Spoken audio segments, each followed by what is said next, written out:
We have people all over the world. That means we have people, of course, on the East Coast. We have Chris Grant is in Philadelphia. We have several people in New York, like Chris Plant and Russ Frushtick. I'm upstate New York, as they like to say. We have someone in Raleigh. We've got someone in Austin, Texas. We've got someone in West Virginia, someone in Ohio. We've got someone in Missouri. And then over on the West Coast, we've got people in LA and San Francisco. And then we even have one reporter in Sydney, Australia. And we have another reporter in London, England. We are constantly trying to get in touch with folks and communicate, which is a challenge.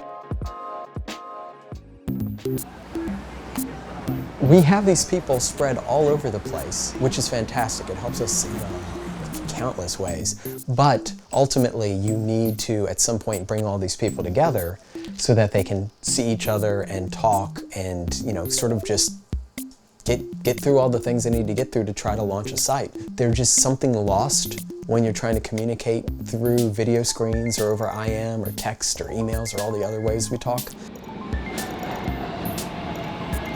TLC we apply above and beyond the news. But then on the other hand, the news product is unpredictable. We can't tell you when we're running stuff because we don't make up that schedule.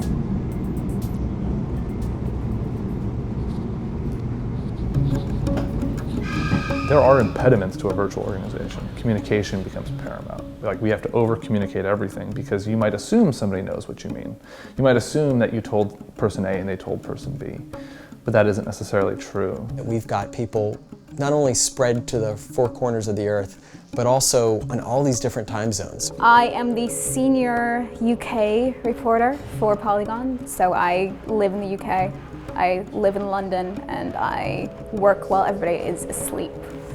My job is basically just facilitating communication, I think, and trying to make sure everybody stays on the same page. I feel like I've been lax in trying to keep people communicating. The only reason that I IM'd you in the first place was just in an effort to try to do my part to keep people talking. So we're constantly trying to keep in touch with people and make sure that they don't feel like they're out of the loop.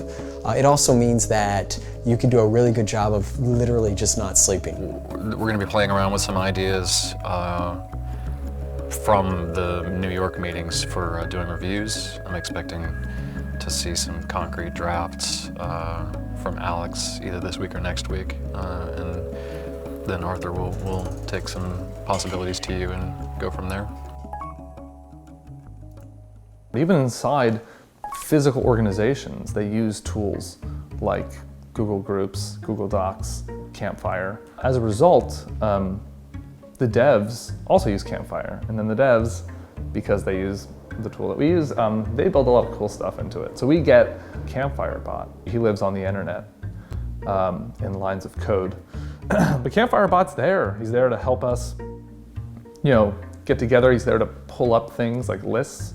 He's there to give us funny GIFs. He's there to bring up pictures from Google Image Search. Having those types of tools, though, and having the support from the company to build them, are things I always wanted to do and are things that legitimately make virtual organizations and using tools like Campfire better. TRACEY is in Sydney, Australia, and she covers our night shift, so she's sort of working the opposite of when a lot of people are working.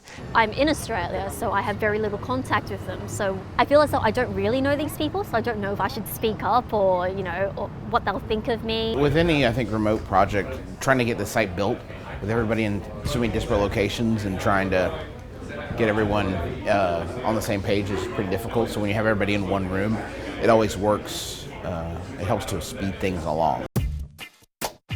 We're here in New York. This is New York City, the Big Apple, for what I'm affectionately calling Polycon 2012. We have the whole team downstairs. We've got Emily in from London, we've got TRACEY in from Sydney, we've got Mike in from LA, et cetera, et cetera, et cetera. Since we're all scattered all over the place, it's nice to sort of get together and actually be able to see faces, especially when they say things that I don't like, so then I have physical sort of options to resort to. I'm a little tired. We went drinking last night, and there were a lot of people there. But you know what? That's what happens when you hang out with my boss, Chris Grant, because he's a very tall man, and he has the ability to one-up me in everything, including imbibing sweet, sweet spirits. we kind of need to hit every single part of the site. It needs to be well designed. We need to have great news that's quick. We need to have comprehensive reviews that are beautiful. We need to have features that are better and smarter than anybody else. We need to have better videos. We need to have all of those things on day one, stacked on top of each other, or it doesn't work. Really, if you can name it, we're going over it. That stuff gets really hard to do virtually, so we spend a lot of our times making great content and not talking about process. So this is a good opportunity for us to get together and really talk about the process in a big chunk. I'm looking at the Polygon style guide right now in Comic Sans. We already have Don't Cuss, video games and or video dash games. Is that a dash? Oh, that's horrible. Oxford commas, okay, every other day. I feel very strongly about the Oxford comma in the pro comma camp. I don't like the Oxford comma.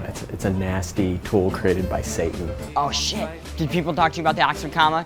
Don't let that shit happen. The Oxford comma is dead to me.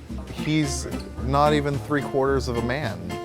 It's like he chases, he's what's waiting at the end of the rainbow.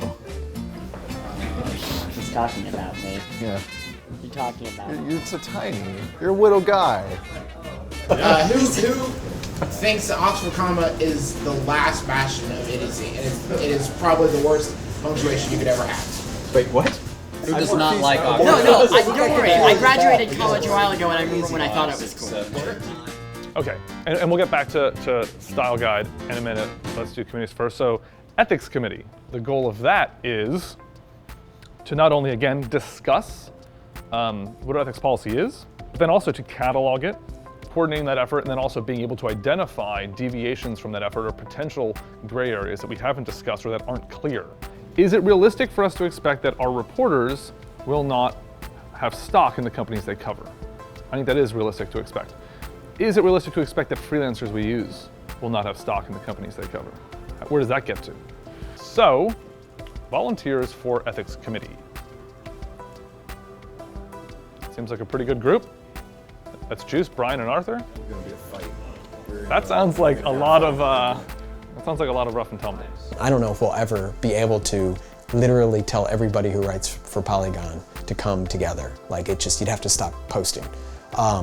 It's really exciting. It's really cool because we're all sitting together for the first time and maybe the last time, working out all these really cool things, which is, I think, super neat. We have major functions, major components of the site stood up. The news team is the team to kick the tires on it. So what they want us to do is to start putting stories into both platforms, for Verge and for Polygon, starting next week. I know Brian and Griffin both have a lot of expectations for that team before launch. When I created the schedule, guess what I forgot? That you guys eat. That you're human beings who eat food.